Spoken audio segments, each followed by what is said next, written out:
Alors, Bezrat Hashem, le Chok d'Israël aujourd'hui, Lulu Nishmat, Yitzhak Ben Raquel Ben Ezra de Danemark, Charlotte Bat Clara Blum, Uriel Yosef Ben Yehudi Siboni, Kakosh Baruch Hu lui envoie un refoua shelema, ainsi que le Rav Asher Siboni de Marseille, refoua shelema le Kulam. Tnan, la Gemara de Zvachim 61b, Tnan Hatam. On a étudié là-bas dans un autre passage, Shalou Bnei Agola aussi falav arba amot min adarom ve arba amot min ma'arav. Alors ici on parle du retour des Juifs de Babylone. Quand on a été exilé au Babylone, Nebuchadnezzar, il a détruit le Beth Amikdash complètement.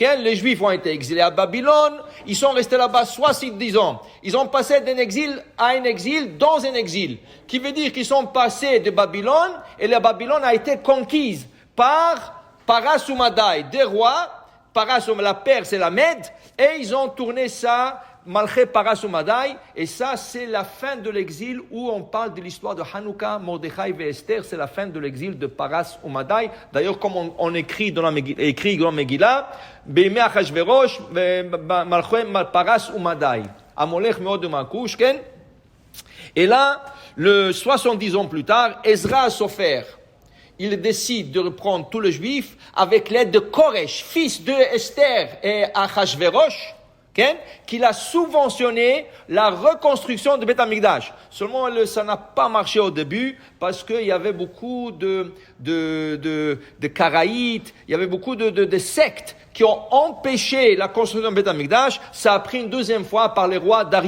Dariavesh pour construire Beth Amikdash, mais quand ils sont finalement montés en Israël avec Ezra Sofer, il fallait reconstruire le temple. Alors Ezra Sofer est en train de le faire, et qu'est-ce qu'il fait?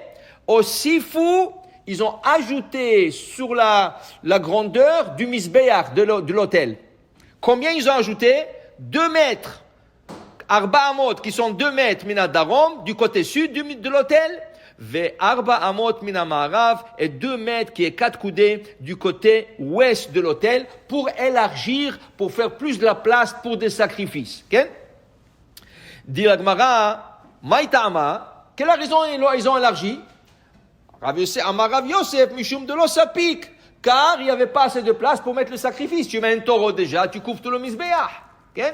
Alors Amarle Abaye dit à Rav Yosef, je ne comprends pas. Ashta Mikdash Rishon, le premier tov d'Irtiv Bo, Yehuda Israël Rabim Kachol Asher Asfat Hayam.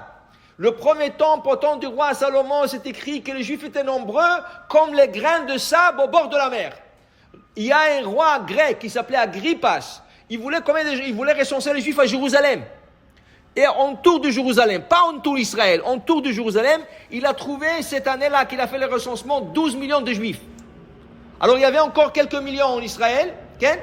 Alors, tout ce million-là venait au Beth Amikdash du roi Salomon. L'autel était petit et il suffisait tout le milliard et des milliards de sacrifices. Alors là, Ezra Sofer, il monte de Babylone. Combien de Juifs sont montés en Babylone avec Ezra Sofer? Pas plus que 40 000.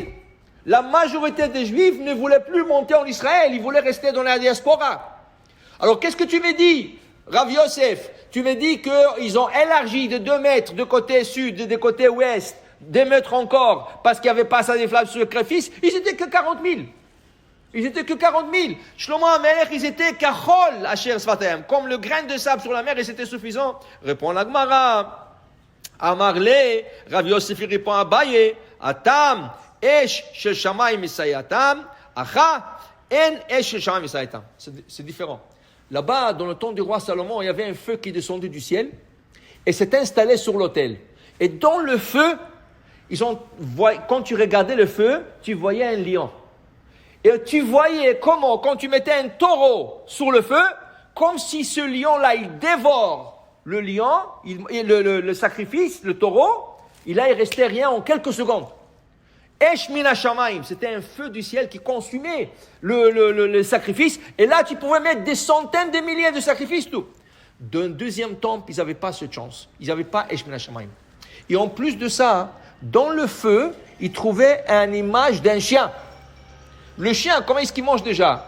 Un petit steak, ça ne donne pas beaucoup. Donc, c'est ça qu'il y avait. Alors, qu'est-ce qu'on doit retenir de cette Gemara?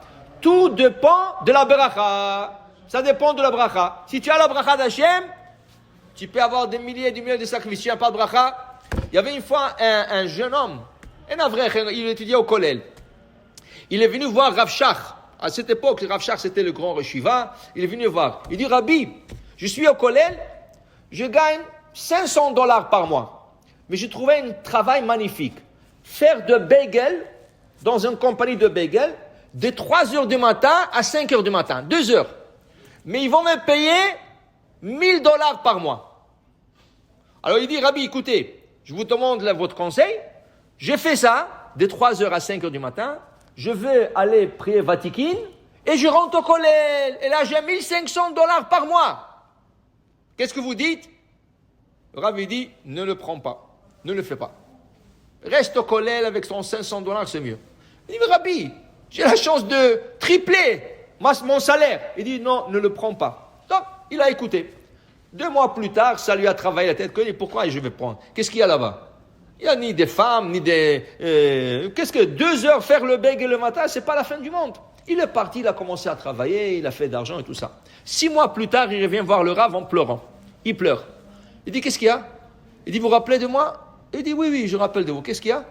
Il dit, écoutez, j'ai fait $1,000 de plus par mois et je n'avais pas assez pour finir le mois. Et quand je faisais $500, il me restait un peu de change même. Il dit, je ne comprends pas, Rabbi, expliquez-moi. Il dit, c'est très simple. Quand tu as la bracha d'Hachem, quand tu as une bracha d'Hachem, qu'est-ce que ça veut dire ça? Ça veut dire que ta machine à laver ne se casse pas, le toit ne coule pas, la voiture, tu n'as pas besoin de faire toutes sortes de réparations. Il y a une bracha d'Hachem. Donc, les $500, ils sont plus que suffisants. Mais quand tu fais beaucoup d'argent, il y a beaucoup de dépenses. Et c'est ça que tu n'as pas compris. Tu voulais faire plus d'argent. Mais Hachem dit, maintenant qu'il fait plus d'argent, je ne lui donne pas la bracha, qu'il se débrouille avec ce qu'il a. Et c'est ça.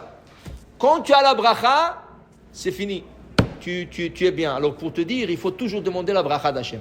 Okay? La bracha d'Hachem. Et Chachamim disent, tu sais que c'est quoi la meilleure bracha que tu peux avoir? Le matin, quand tu sors de la maison, tu demandes à ta femme, donne-moi une bracha. Qu'est-ce que tu couvres les tzadikim?